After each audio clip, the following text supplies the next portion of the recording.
네, 그러면 자, 확인적 요인 분석 다시 한번 진행을 해보도록 하겠습니다. 사실은 그 확인적 요인 분석의 개념을 보게 되면 일단 탐색적 요인 분석과 확인적 요인 분석에 약간 좀 차이가 좀 있었죠.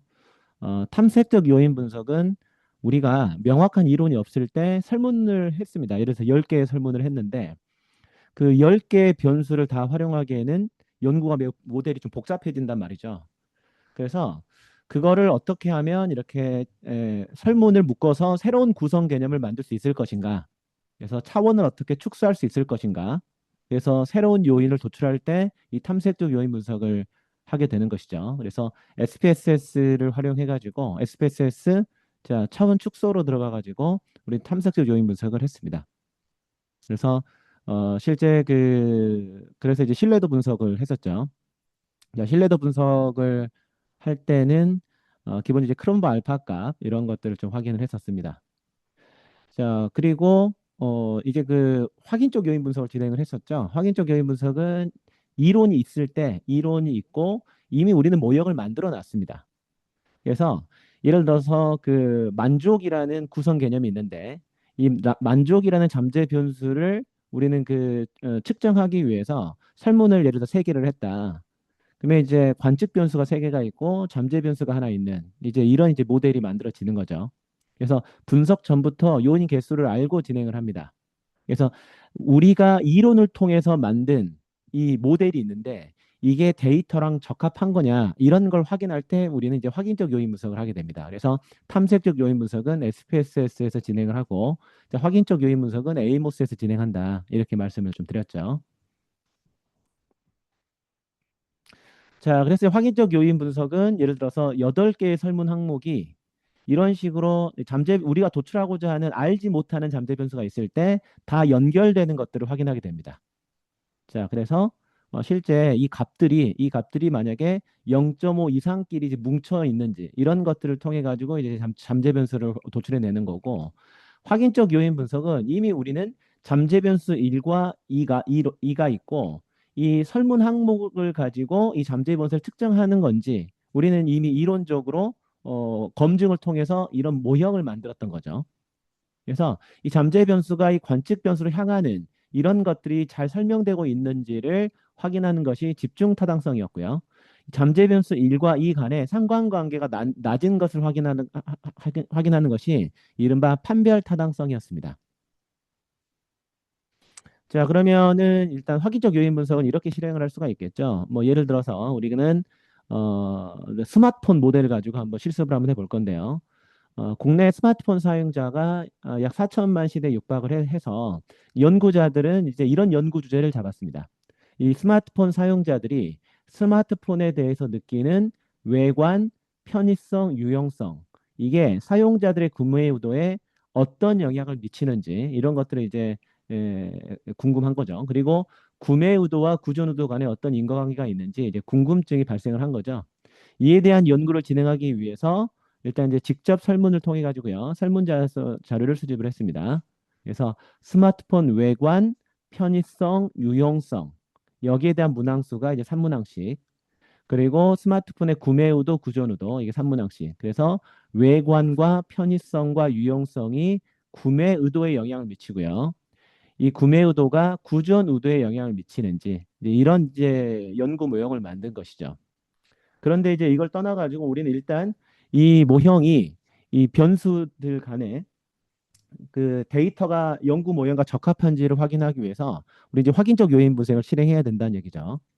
자, 그래서 이제 이렇게 확인적 요인 분석에 대한 모델을 만들었습니다. 그래서 이건 이제 잠시 후에 볼 거예요. 그래서 자, 외관, 편의성, 유용성, 구매의도, 구존의도. 이 구매의도는 외관, 편의성, 유용성이 구존의도에 영향을 미칠 때에 중간다리 역할을 하기 때문에 이제 매개 변수로서의 역할을 하고 있는 거죠. 최종적인 정속 변수라고 볼 수 있는 이제 구존의도가 있습니다. 그래서 이러한 이제 모형을 우리는 A모스로 그려서 확인적 요인 분석을 하게 될 겁니다. 다만 우리가 그렇다면 이 확인적 요인 분석을 할 때 어떤 변수들을 해야 되느냐 이런 이제 고민들이 좀 생기는 거죠. 예를 들어서 조절 변수도 확인적 요인 분석에 포함을 해야 되느냐 이런 것들이 이제 궁금할 수가 있습니다. 뭐 예를 들어서 혁신성이라는 예를 들어서 조절 변수 그래서 예를 들어서 지각된 가치가 충성도에 영향을 미치는데 여기에서 혁신성, 사용자 혁신성이 과연 사용자 혁신성이 관계의 강도를 바꾸느냐 이런 것들을 보는 것이 이제 조절 효과를 보는 거죠. 근데 조절 변수가 만약에 잠재 변수 형태다. 그래서 여러 문항으로 관측되는 개념인 자기 효능감이라든가 조직 지원이라든가 지각된 가치, 혁신성 이렇듯이 그 이 관측 변수로 측정되는 잠재 변수 형태라면요 확인적 요인 분석을 할 때 포함을 시켜야 됩니다. 그래서 이 조절 변수가 특정 모형상 유효한지 검증해야 되고요. 근데 예를 들어서 단일 관측 변수, 조절 변수로 인구 통계학적 변수를 많이 쓰거든요. 뭐 연령이라든가 아니면 뭐 그죠 뭐 학년이라든가 뭐 이런 것들. 그래서 연령이나 성별 그렇죠? 그래서 예를 들어서 그 지각된 가치가 사용자의 구매 의도에 영향을 주는데 그때 성별에 따라서 유효할 수도 있고 그렇지 않을 수도 있죠. 이런 식으로 하나의 변수로 측정되어서 요인 구조가 없을 때는요 확인적 요인 분석에 당연히 이제 포함할 필요는 없다 이렇게 좀 보시면 되겠죠. 자 그래서 이런 부분들 그리고 다중 집단 분석용 조절 변수 뭐 이건 예를 들어서 우리가 이제 성과를 측정을 할 때 고성과 집단이 있고 자 저성과 집단이 있죠. 그래서 이건 이제 각 집단에서 이제 따로 확인적 분석을 하게 되는데 이건 이제 그 다중 집단 분석을 통해 가지고 저 분석을 하기 때문에 이럴 때는 확인적 요인 분석에 포함할 필요는 없다. 그래서 우리가 확인적 요인 분석에 포함을 시킬 때는요. 잠재 변수 형태일 때는 확인적 요인 분석에 포함이 된다. 이렇게 좀 보시면 되겠죠. 자, 그러면 우리 한번 이러한 확인적 요인 분석에 대한 모델을요. 한번 에이모스를 통해서 만들어 보도록 하겠습니다. 자, 자, 그러면 이제 한번 에이모스 한번 열어보시겠어요? 자, 저 공유 바꾸겠습니다.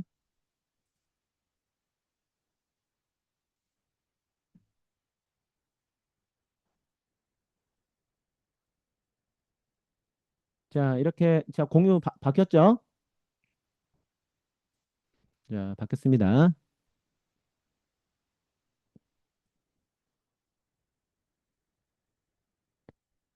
자, 그러면 여기에서 일단은 다시 한번 처음부터 다시 한번 해보도록 하겠습니다. 자, 자, 우리는 그러면 일단 처음에 일단은 그 이제 모형을 좀 만들어야 되는데요.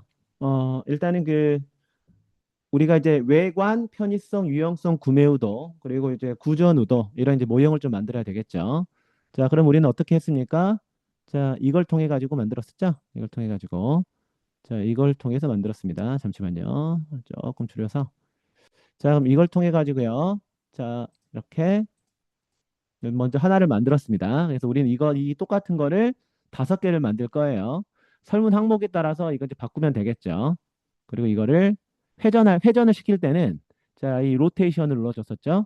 로테이션 눌러서 자, 회전을 시켜줍니다. 자, 같이 한번 해보시죠.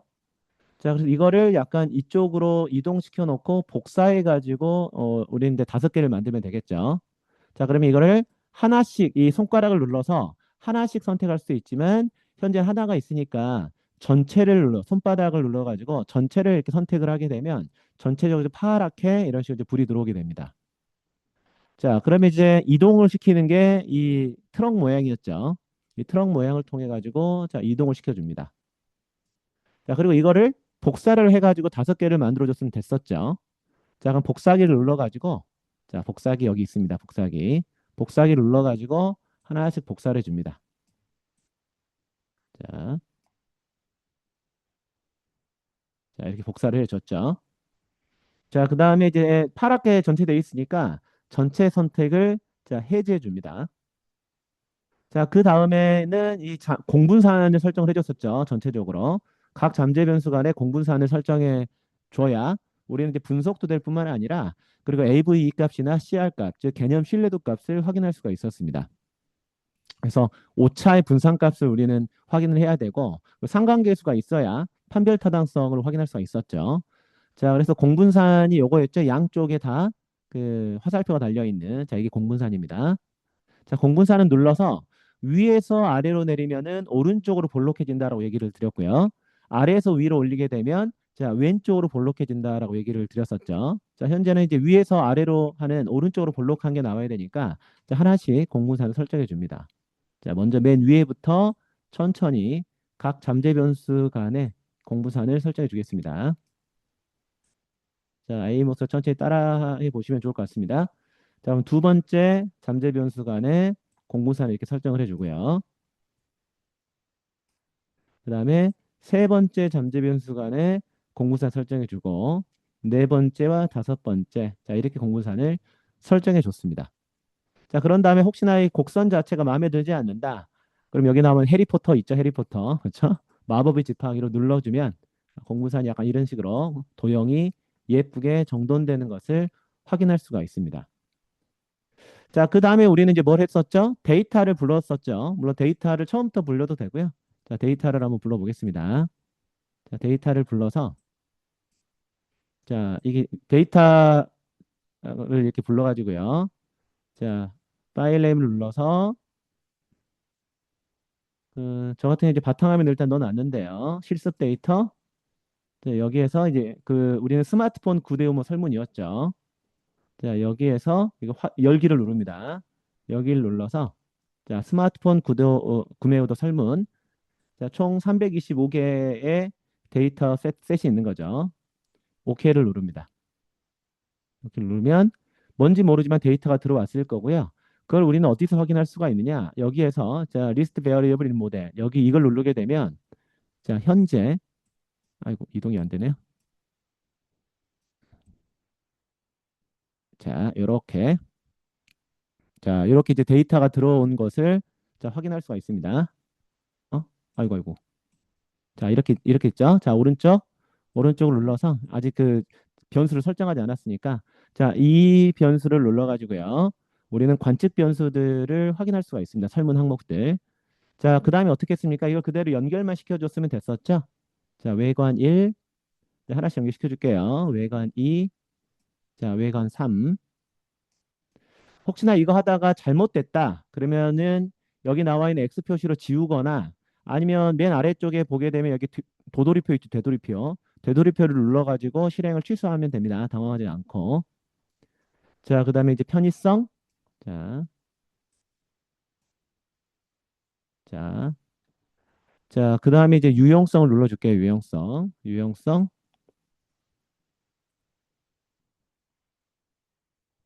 그 다음에 구매 의도.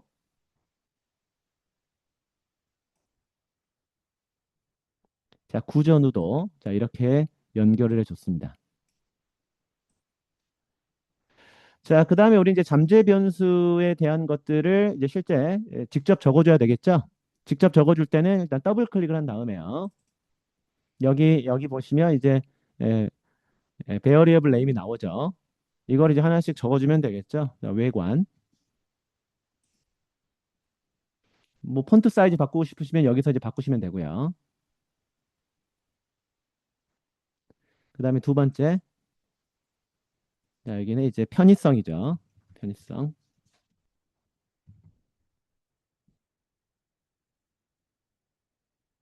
자, 그 다음에 유용성입니다.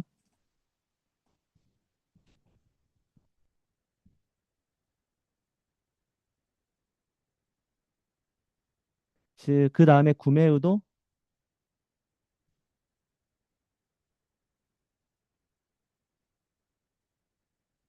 자, 그 다음에 구전우도.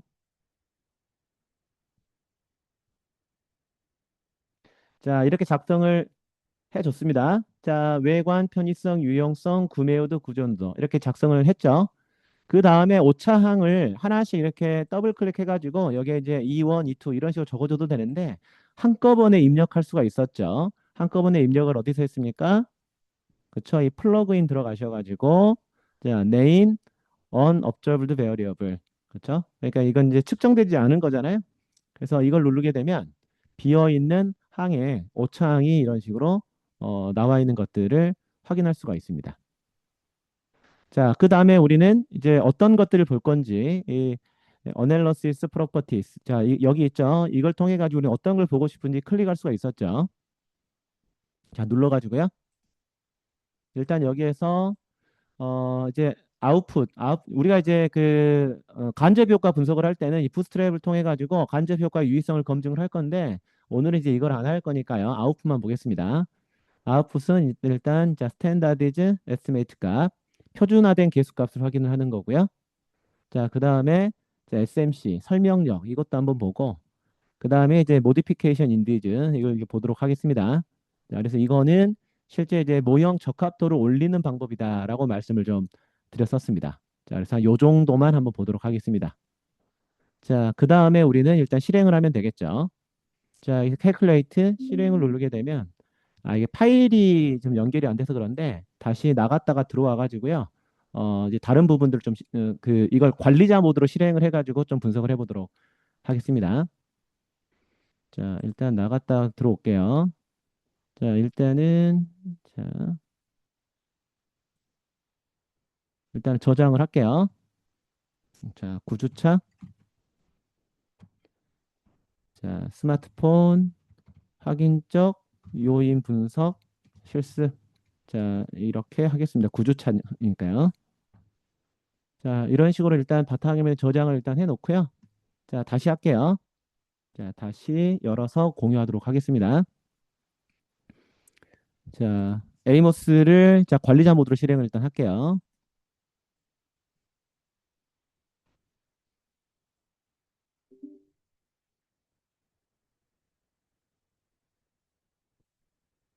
자, 자, 다시 공유할게요.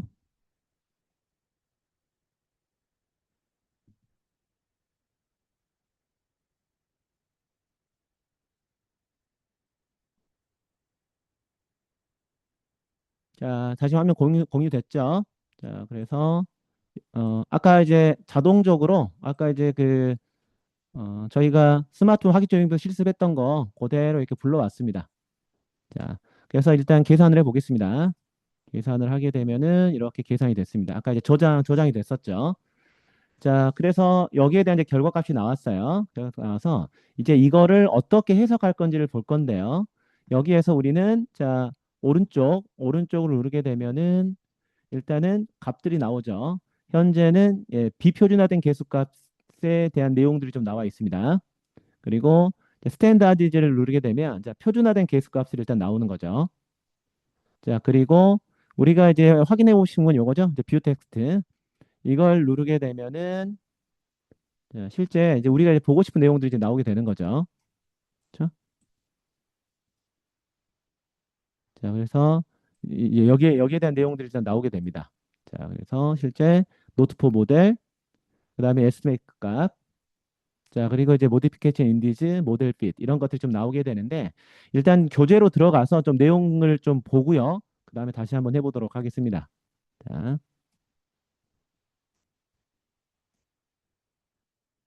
자, 공유를 좀 바꾸겠습니다.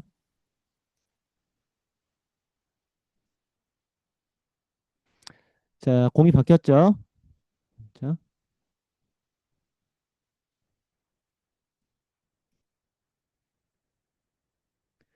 자, 그래서 우리는 방금 이거 한 거예요. 교재 내용 나와 있으니까 하나하나씩 이제 보시면서 좀 하시면 됩니다.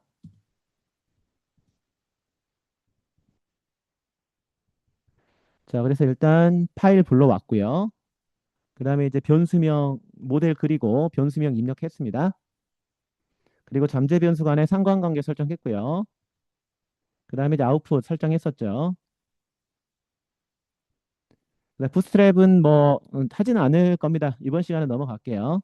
부스트랩 일단 넘어가고요. 그다음에 우리 이제 출력 결과를 확인했었습니다. 그래서 이 표준화된 계수값을 통해서 실제 확인하기도 하고, 자, 그래서 표준화된 계수값으로 했을 때 나와 있는 부분들은 이제 공분산이고요. 비표준화 계수값을 했을 때 나와 있는 숫자는 이제 공분산을 표준화한 상관계수다. 마이너스 1에서 1 사이 값을 가졌죠. 이렇게 보시면 됩니다. 자, 그 다음에 이제 우리는 기본적으로 일단 타당성 분석을 하게 됩니다. 타당성. 그래서 이, 이 타당성은 이제 세 가지가 있는데요. 보면 이제 집중 타당성, 뭐 수렴 타당성이라고 하는데 집중 타당성, 판별 타당성, 법칙 타당성 이런 부분들이 좀 있습니다. 이 집중 타당성이라는 건 뭐냐? 예를 들어서 우리가 아까 그 스마트폰 외관이라는 구성 개념을 측정하기 위해서 설문 항목이 세 개가 있었죠. 그러면 이 측정 값들 간에는 상관관계가 이제 높아야 된다라는 의미입니다. 그래서 이 관측 변수들이 우리가 외관이라는 이 잠재 변수를 설명하기 위해서 설문을 세 개를 한 거죠. 관측 변수 세 개가 생겼는데 이것이 정말로 이 외관이라는 잠재 변수를 잘 설명하고 있어? 이걸 확인하는 것이 집중 타당성이다. 이렇게 보시면 돼요. 그런데 우린 구조 방정식 모델상 외관이라는 잠재 변수가 실제 각각의 설문 항목, 즉 관측 변수들을 잘 설명하고 있느냐 이런 식으로 우리는 이제 확인을 하게 됩니다. 자, 두 번째는 판별 타당성이었죠. 판별 타당성이라고 하는 것은 우리는 이제 아까 봤을 때 자, 외관이라는 항목, 그렇죠? 자, 외관이라는 잠재 변수와 뭐 편리성이라는 잠재 변수가 있었습니다. 이 두 가지는 서로 다른 개념이잖아요. 이 두 다른 개념은 정말로 다른 개념이 된다. 그래서 이 다른 구성 개념에 대한 특정을 실시해서 얻게 된 측정감들 간에는 상관관계가 낮아야 된다라는 것을 의미를 합니다.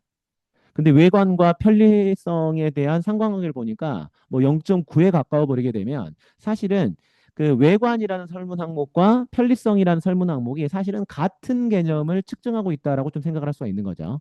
그래서 이 잠재 변수들 간에는 상관관계가 낮아야 된다라는 것이 판별 타당성이고요. 자, 법칙 타당성은 이제 서로 다른 구성 개념들 사이에 이론적인 관계가 있을 때, 자, 이를 측정한 값들도 그 이론적인 관계하고 유사한 이제 결과값이 나와야 되는 거죠. 이런 것들이 법칙 타당성이다. 이렇게 좀 보면 되겠습니다. 자, 그래서 일단 보게 되면요. 여기에 나와 있는 이 값들, 외관이, 자, 외관 1, 2, 3을 설명하고, 자, 편의성, 유용성이 설명하는 이것들이 바로 집중 타당성을 확인하는 지표겠죠? 그리고 이 외관과 편의성, 외관과 유용성, 이들 간에는 상관관계가 낮아야, 상관계수 값이 낮아야 되겠죠. 자, 그래서 이것은 이제 그 판별 타당성을 확인하는 방법이다. 이렇게 좀 보면 되겠습니다. 자, 그래서 보시면은 일단 그 집중 타당성 다시 한번 설명을 좀 드리면 이 집중 타당성에 대한 설명을 이제 구조 방정식 모델로 재해석을 하면 자, 구성 개념이 바로 잠재 변수잖아요. 그러니까 잠재 변수를 측정하기 위한 관측 변수들 간에는 상관관계가 높아야 된다라는 건데 그래서 잠재 변수와 관측 변수 간의 계수를 확인을 합니다. 그래서 각 구성 개념에 대해서 높은 수치로 관계가 있으면 집중 타당성이 확인이 된다라는 건데요. 이건 이제 잠재 변수가 자, 그 관측 변수로 가는 이 람다 값이 일단 0.5 이상이냐, 0.7 이상이면 더 좋고요. 그리고 AV 값하고 개념 신뢰도 값 이걸 이제 확인하게 됩니다. 그리고 이제 판별 타당성 같은 경우는요. 잠재 변수 간에는 이제 상관관계가 낮아야 된다라는 거니까 자, 잠재 변수 간의 상관계수의 수치가 낮게 나타나면 판별 타당성이 확인된다라고 얘기를 합니다. 그래서 이번 시간에는 집중 타당성과 자, 판별 타당성을 확인하는 방법을 진행을 하겠습니다. 자, 자, 그래서 우리는 이제 타당성 검증을 위해서는요, 어떻게 돼야 되느냐. 일단은 우리가 이제 그 값들을 보게 되면요, 아까 그 아웃풋 값을 보게 되면은, 자, 여기 보시게 되면 일단 비편주다된 계수값이 나와 있고요. 그 다음에 여기 이제 유의 확률이 있죠. 이 유의 확률이 통계적으로 유의해야 실제 이제 어떻게 되겠습니까? 실제 영향 관계가 좀 있다라는 거죠. 그래서 외관 1, 2, 3에 예를 들어서 영향을 주는데 그 영향이 만약에 통계적으로 유의하지 않다. 그럼 그 설문 항목을 탈락시켜야 되겠죠. 여기에서 나와 있는 이 CR 값은요. 개념 신뢰도하고 달라요. 이건 T값, 즉 크리티컬 레이셔라고 보시면 돼요. 이게 1.96 이상이 되면 P값이 0.05보다 적으니까 통계적으로 유의하다라는 거죠. 별이 3개가 있으면 자, 0.001보다 이제 P값이 이제 적다. 이렇게 좀 보면 되겠습니다. 자, 그래서 집중 타당성을 검증을 할 때는요. 자, 표준화된 람다 값. 즉 표준화된 그 잠재 변수가 관측 변수에 영향을 주는데 이 표준화된 이 람다 값이 0.5 이상, 사실 0.7 이상이면 바람직하다 그랬죠. 0.7 이상이다라고 하는 것은 0.7의 제곱값이 설명력이라고 얘기를 했는데 그렇게 되면 0.49, 즉 50% 정도의 설명력이 있다라는 것이기 때문에 일단 표준화된 람다 값이 0.7 이상이면 바람직하지만 0.5 이상이면 실제 이제 논문에 실을 수가 있다라고 얘기를 했었습니다. 그리고 평균 분산 추출값 AV 값이 0.5 이상이고요. 개념 신뢰도 CR 값이 0.7 이상이면 집중 타당성이 검증돼 있다라고 얘기를 했었습니다. 자, 그래서 실제 여기에 대한 이 값들을 한번 이제 살펴보도록 하겠습니다. 자, 그래서 그 출력 결과 한번 확인을 할게요. 출력 결과 확인을 하고요. 출력 확인을 하고, 자, 그 다음에, 자, 이 AV 값하고, 자, CR 값을 확인을 할 건데요. 자, AV 값은 이제 어떤 거냐면, 이건 이제 AV 값은 실제 이렇게 되는 거죠. 자, 표준화된 요인 적재량, 람다 값이죠. 표준화된 요인 적재량의 제곱값의 합산이, 자, 표준화된 요인 적재량의 제곱값을 합산한 것과 오차 분산으로 나눈 겁니다. 그러면 표준화된 요인 적재량의 제곱이라고 하는 것은 설명력이라고 그랬죠. 자, 그래서 예를 들어서 그 외관이라는 그 잠재 변수가 있고 외관을 설명하는 관측 변수까지 세 개가 있었는데 그 세 개의 표준화된 요인 적재량, 그러니까 외관이를 설명하는 표준화된 요인 적재량의 제곱값 더하기 자 외관이 자그 외관 설명 외관 2의 그 람다 값의 제곱값을 더하고 또 외관 3을 가는 람다 값의 제곱값을 더하는 거죠. 이렇게 되면 그 요인이 각 문항을 얼마나 잘 설명하고 있느냐 이걸 합친 설명력이라고 보시면 되고요. 그 다음에 이거를요.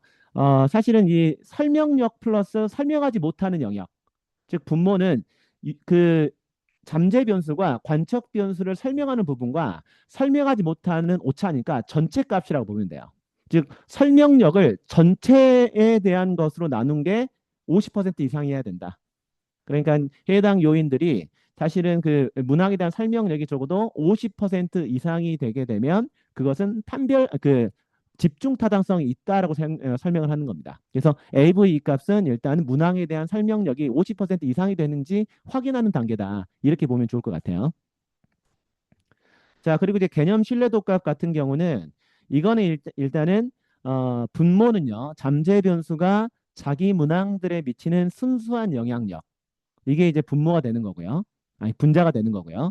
분모는 전체 정보량입니다. 신호하고 잡음을 합친 거예요. 그래서 문항들이 어떻게 보면 하나의 개념을 일관되게 잘 측정하고 있냐. 우리 크롬브 알파 값도 0.7 이상이면 일관성이 있다라고 했잖아요. 그래서 이 개념 신뢰도에 대한 것도 0.7 이상이 되면 실제 일관성이 있다라고 보는 겁니다.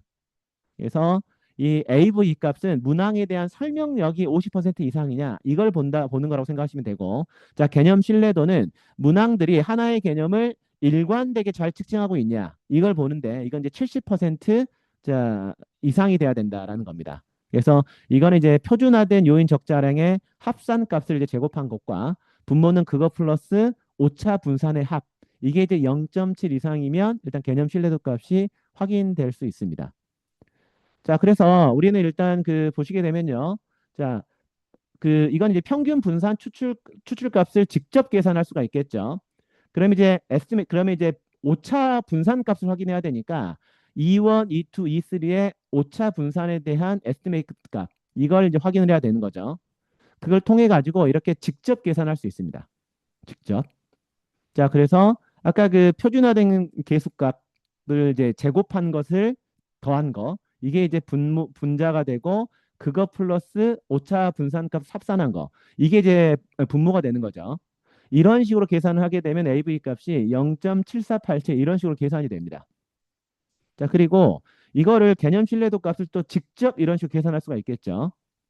표준화된 람다 값을 합산해 가지고 제곱을 할 수가 있고 그거 플러스 오차 분산 값을 더한 거. 이걸 하게 되면 0.899가 되니까 0.7 이상이 될 수 있습니다. 근데 이걸 이제 직접 계산하면 어렵기 때문에 이 엑셀 파일을 통해 가지고 평균 분산 추출값과 개념 신뢰도를 자동으로 계산해 주는 엑셀 파일을 활용하면 된다. 이렇게 얘기를 했었죠. 자, 그럼 우리가 직접적으로 이걸 한번 확인해 보도록 하겠습니다.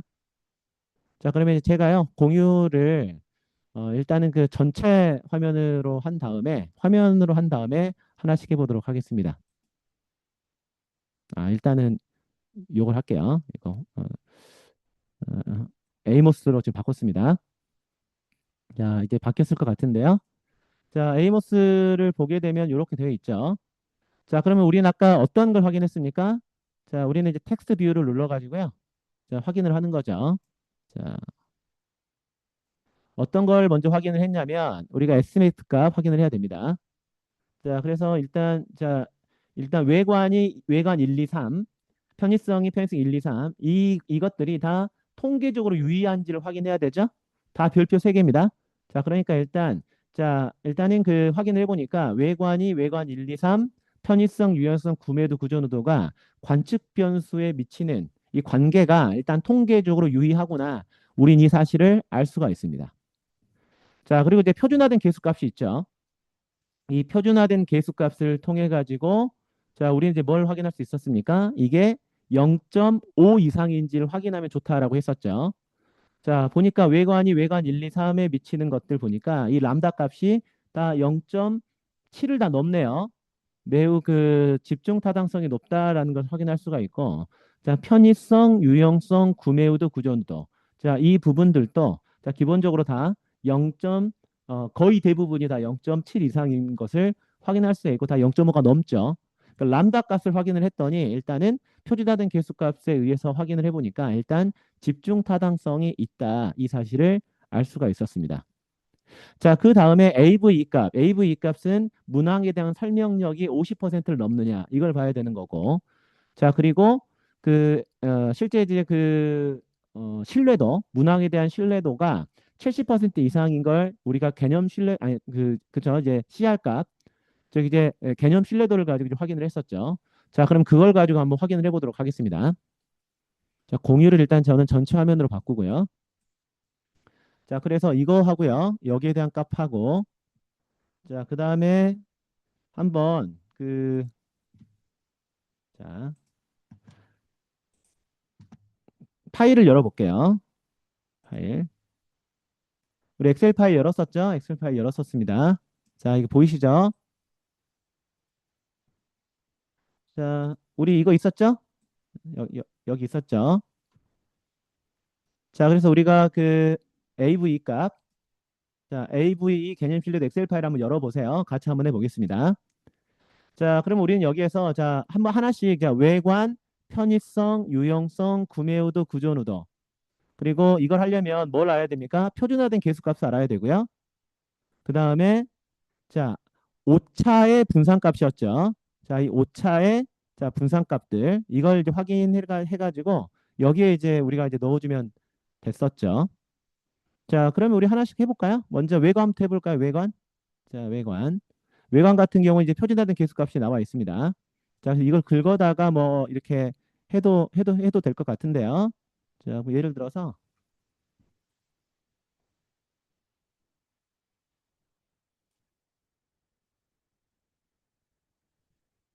자, 우리가 자, 외관, 편의성, 유용성, 구매의도 여기에 나와 있는 것처럼 우리는 에스티메이트 값을 긁어다가 복사해 놨습니다. 자, 그리고 오차의 분산값이 필요하죠. 오차의 분산값. 오차의 분산값 여기 같이 한번 해 놓을게요. 자, 그러면 자, 우리는 자, 외관 1, 2, 3과 연결되어 있는 게 오차 분산값이 2, 1, 2, 3이었죠. 자, 이거를 우리는 붙여다가 한번 저기 한번 붙여서 해보도록 하겠습니다. 자, 먼저 외관인데 외관. 자, 외관에 대해서 자, AV 값과 개념 신뢰도 값 한번 입력해 보도록 하겠습니다. 자, 외관의 1, 2, 3, 이 에스티메이트 값 우리는 복사를 해다가 저기 한번 입력을 해 볼게요.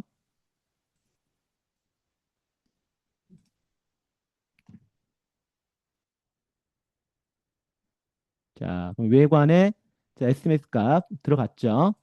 자, 그리고 오차 계수값도 한번 붙여넣기 해볼게요. 오차의 계수값. 자, 오차 분산 값이죠. 오차 분산 값을 보니까 2, 1, 2, 3 값이 이렇게 나와 있습니다. 자, 이거를 자, 여기에 넣어주니까 이런 아이고, 잘못했죠? 오차의 분산 값을 넣어주니까 이런 식으로 AV 값과 개념 신뢰도 값이 나오네요. 자, 이런 식으로 우리는 외관을 보니까요. 에스티메이트 값 자체도 다 0.5 이상이고요. AV 값이 50% 이상 설명력, 개념 신뢰도, 일관성 70% 이상 모두 다 충족하고 있는 것을 확인할 수가 있습니다. 자, 그 다음에 편의성 해볼게요. 편의성. 자, 편의성 같은 경우도 실제 편의성. 자, 편의성 1, 2, 3에 대한 표준화된 계수값. 자, 확인해가지고 자, 붙여 넣어주고요. 오차의 분산값도 한번 넣어줘 보겠습니다. 오차의 분산값 4, 5, 6이었죠. 4, 5, 6에 대한 오차 분산에 대한 에스티메이트 값. 자, 오차 여기다 넣어줍니다. 자, 그러면 마찬가지로 이제 편의성 같은 경우도 실제 자, 관측 변수에 대해서 람다 값이 다 0.5 이상, 0.7 이상이고요. 그 다음에 AV 값도 50% 이상, 개념 신뢰도도 70% 이상 이렇게 확인되는 것을 확인할 수가 있죠. 자, 그 다음에 그 자, 유용성 볼게요. 유용성. 자, 유용성을 보니까요. 마찬가지 유용성 1, 2, 3이 있죠. 자, 계수값 넣어 보겠습니다. 유용성 넣어 보고요. 자, 그다음에 오차의 계수값 7, 8, 9죠. 7, 8, 9에 해당하는 걸 보니까 자, 이렇게 넣어 줍니다. 자, 그러니까 유용성에 대한 에스티메이트 값도 다 0.7, 0.698 이상, 0.5 이상이고요. AV 값 50% 이상, 개념 신뢰도 70% 이상 다 확인이 됐죠. 자, 두 개 마저 해보겠습니다. 그 다음에 자, 구매 의도, 자, 구전 의도였죠. 자, 구매 의도의 경우에는 자, 구매 의도 1, 2, 3이 있습니다. 에스티메이트 값이 나와 있죠. 자, 그래서 자, 이거는 자, 이렇게 에스티메이트 값 넣어줬고요. 자, 그 다음에 자, 이제는 10, 11, 12죠. 오차에 대한 분산값을 넣어줍니다. 넣어주니까 자, 실제 마찬가지로 다 에스티메이트 값이 다 0.5 이상이고요. AV 값 0.5 이상, 개념실도 0.7 이상 다 충족하는 것을 확인할 수 있습니다. 자, 마지막으로 이제 구조 누도를 확인하게 되면요. 자, 구조 누도의 에스티메이트 값, 자, 람다 값을 넣어주고요.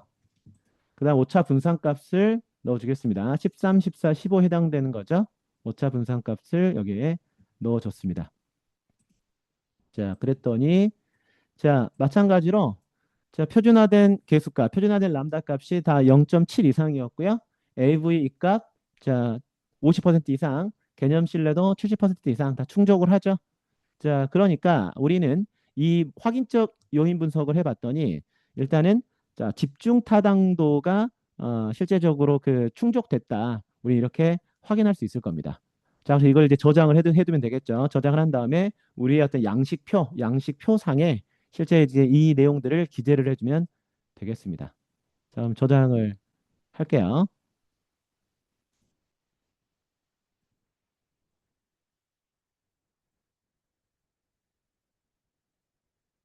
음, 일단 바탕화면에 일단 뭐 저장을 하겠습니다.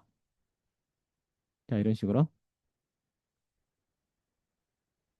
자, 이런 식으로 우리는 계산해 줬다. 이렇게 좀 말씀을 좀 드리겠습니다.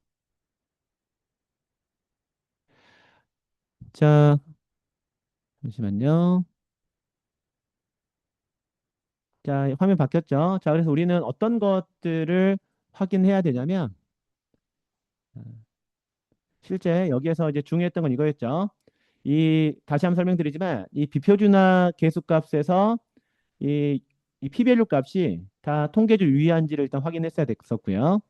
자, 그리고 이 표준화된 이 람다 값을 통해 가지고 이게 0.5 이상인지를 확인했어야 됐고요. 이 표준화된 람다 값하고 이 오차에 대한 분산 값을 가지고 우리는 AV 값과 개념 신뢰도를 확인할 수 있었습니다. 이걸 가지고 우리는 집중 타당성 충족 여부를 확인했다. 이렇게 좀 보시면 되겠죠. 자, 그 다음에요. 그 다음에 자, 다시 교재로 넘어가겠습니다. 자, 교재로 넘어왔습니다. 자, 그 다음에 우리는 그러면 그렇다면 이제 판별 타당성을 검증해 보도록 하겠습니다. 판별 타당성.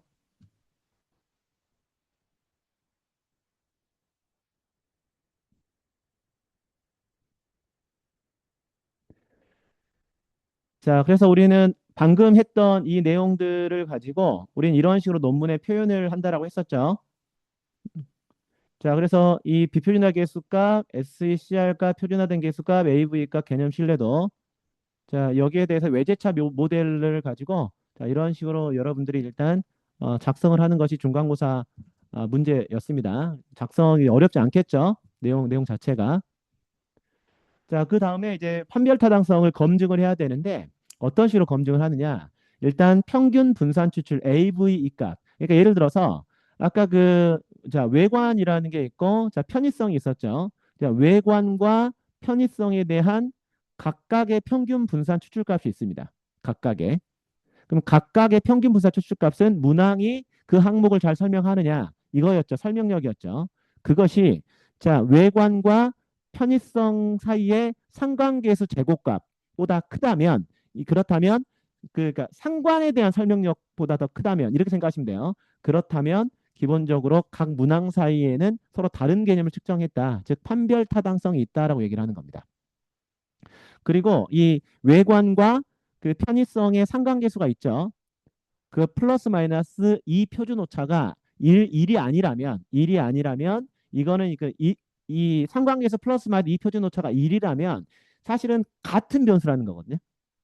같은 변수 이 가능성이 있다. 그래서 만약 1이 아니라면 이건 또 판별 타당성이 검증되어 있다. 이렇게 보는 겁니다. 자, 그래서 우리는 이 일단은 평균 분산 추출값이 상관계수 제곱값보다 더 큰지를 좀 확인해 봐야 되겠죠. 자, 그렇게 되면 우리는 그 estimate 값을 눌러보게 되면 이 correlation, 이게 이제 상관계수 값이라고 보면 돼요. 자, 그럼 이제 외관과 편의성, 그렇죠? 외관과 편의성, 외관과 유용성 쭉 이런 식으로 상관계수 값이 나와 있습니다. 근데 여기에서 가장 상관계수 값이 높은 게 뭐죠? 구매 의도와 구조 누도 간의 이제 상관계수네요. 구매 의도와 구조 누도 간의 상관계수 값이 0.431입니다. 그래서 이걸 복치게 되면요. 자, 이 0.431, 이 0.431이라는 에스티메이트 그 상관계수 값이죠. 그리고 여기에 나와 약간 외관, 편의성, 유용성, 구매의도, 구조도. 아까 우리가 계산했던 AV 이 값을 넣어준 거예요.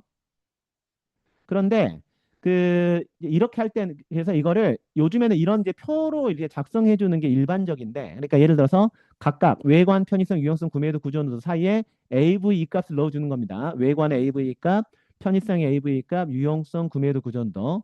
그다음에 외관과 편의성에 대한 상관계수의 제곱값. 즉 0.716의 제곱값을 계산해 보면 0.031일 거고요.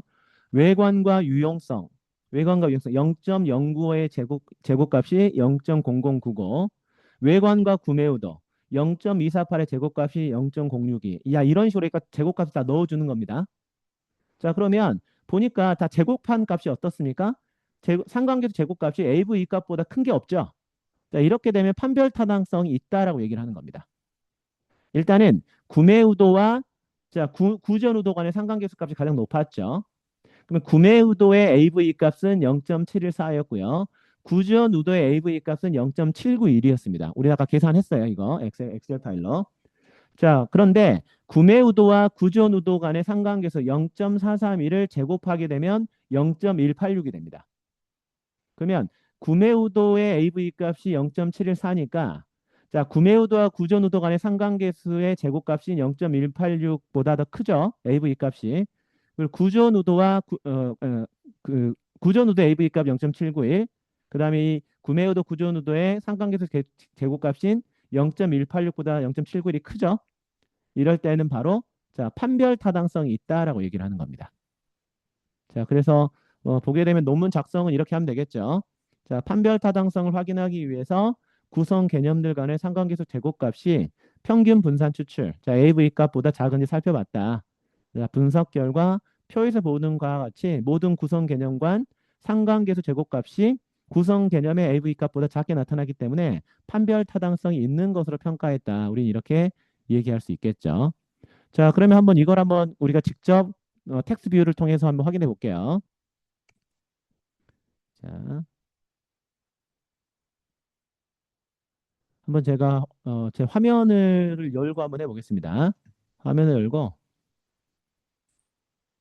자, 우리가 아까 이 부분 자, 이 부분 이게 이제 우리가 아까 봤던 거였고요. 그리고 엑셀 파일 아까 했던 거 한번 볼게요.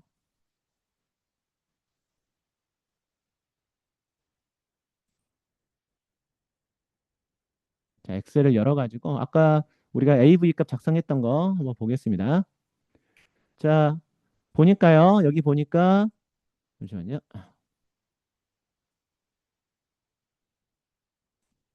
자, 보시면 아래로 쭉 내려보게 되면 코릴레이션 이게 이제 상관계수 값이라고 그랬어요. 상관계수 값이었습니다. 자, 그래서 보게 되면 자, 구매 의도와 구존 의도의 상관계수 값이 0.431로 가장 크죠. 자, 근데 보게 되면 구매 의도의 AV 값은 0.714였습니다. 0.714. 자, 그런데 우리가 한번 제곱값을 한번 해볼까요? 자, 0.431의 제곱값 하게 되면 0. 자, 186, 18, 그러니까 반올림하면 0.186이 나오는 거죠. 구매 의도의 AV 값이 자, 이 상관계수 제곱인 0.431 제곱보다 크고 자, 구전 의도의 AV 값이 상관계수 제곱보다 크죠. 그렇죠? 이렇기 때문에 실제 가장 상관계수 값이 큰 값의 제곱값이 사실 이 각 구매 의도와 구전 의도의 AV 값보다 적기 때문에 이건 이제 판별 타당성이 있다라고 우리 얘기할 수 있습니다. 그래서 아까 봤던 것처럼 이제 해당되는 이제 표를 가지고 실제 우리는 보시면 되겠습니다.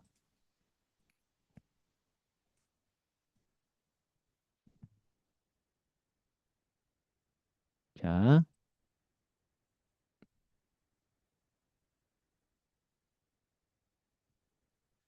자 마지막으로 이제 우리 상관계수 플러스 마이너스 이 표준 오차값, 표준 오차값.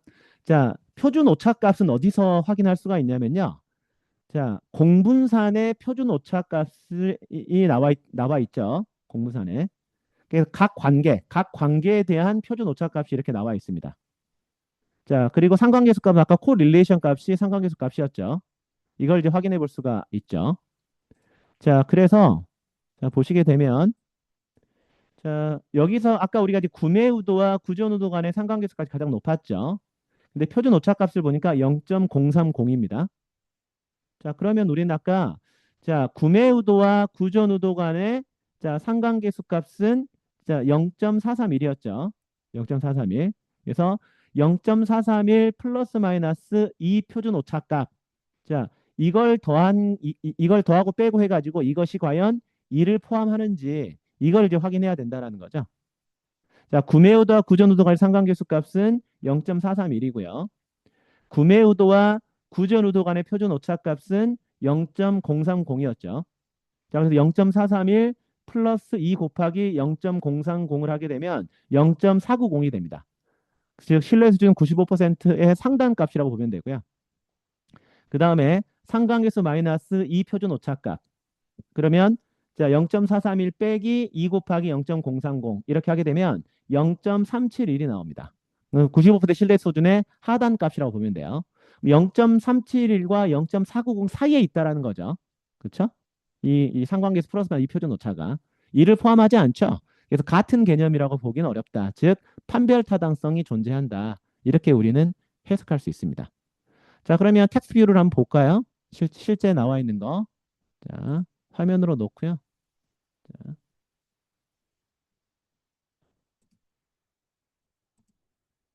자, 화면 공유로 바꿨습니다. 자, 그러면 아까 우리 이제 이 값하고 자, 텍스트 뷰. 자, 보게 되면 여기 보시게 되면은 코릴레이션 보시게 되면요. 자, 구매의도 구전의도의 상관계수 값이 0.431이었고요. 자, 그다음에 자, 공분산의 표준 오차값이 있죠. 구매의도와 구전의도 간의 표준 오차값이 이렇게 나와 있습니다. 자, 0.431 플러스 2 곱하기 0.030. 자, 0.431 마이너스 2 곱하기 0.030. 자, 이렇게 한 것이 실제 이제 뭐보다 그 2를 포함하고 있지 않으면 된다라는 거죠. 그래서 이런 식으로 이제 확인을 하시면 됩니다. 자, 자, 그래서 이거는 이제 제가 그 엑셀 파일을 제가 공유해 드렸을 거예요. 그래서 실습 데이터를 보게 되면 여기에 제가 자, 판별 타당성 확인 및 상관계수 표준 오차. 자, 이런 식으로 제가 엑셀 파일을 만들어 드렸죠. 자, 그래서 이 외관, 편의성, 유용성, 구매 의도 이런 식으로 해가지고 이 상관계수 값하고 표준 오차 값을 넣게 되면 자, 이 값들이 자동적으로 계산이 좀 됐었습니다. 그래서 논문에는 이런 식으로 기재를 하면 된다라고 했습니다. 외관 편의성, 외관 유용성, 구매 의도, 구전 의도 이런 식으로 쭉 변수와의 관계. 그래서 상관계수 표준 오차값과 95% 신뢰 구간. 이건 이제 하한값과 상한값이죠. 이런 것들 쭉 이렇게 적어주는 이렇게 논문에 기재하는 그런 방법도 있다. 이렇게 얘기를 했었습니다.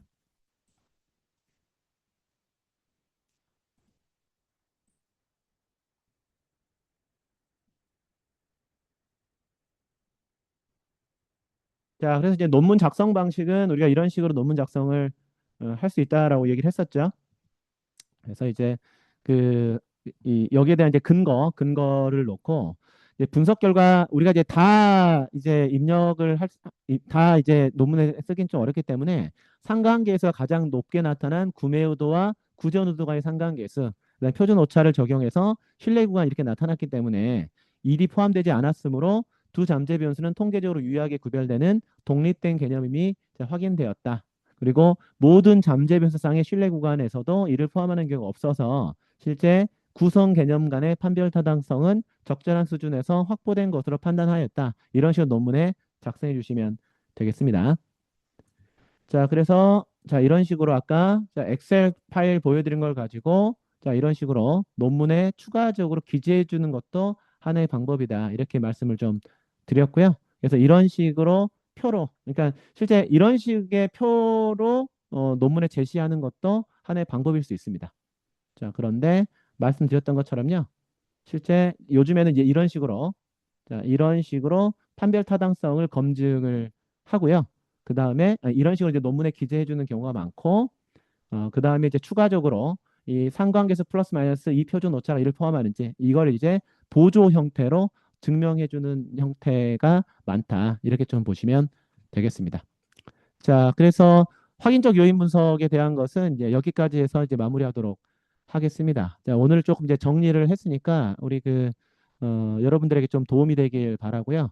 사실은 이거 전에 어떤 걸 해야 되냐면 사실 모델 적합도를 확인하는 방법은 오늘 빠져 있는데 그거 좀 중요한 내용이니까 나중에 따로 다루도록 하겠습니다. 그래서 모형 적합도를 확인하고 그다음에 이제 공분상 설정들을 통해 가지고 그 모델에 대한 적합도를 높이는 이런 부분들도 해야 되는데 그것은 이제 다음번 그 수업 때 좀 진행하도록 하겠습니다.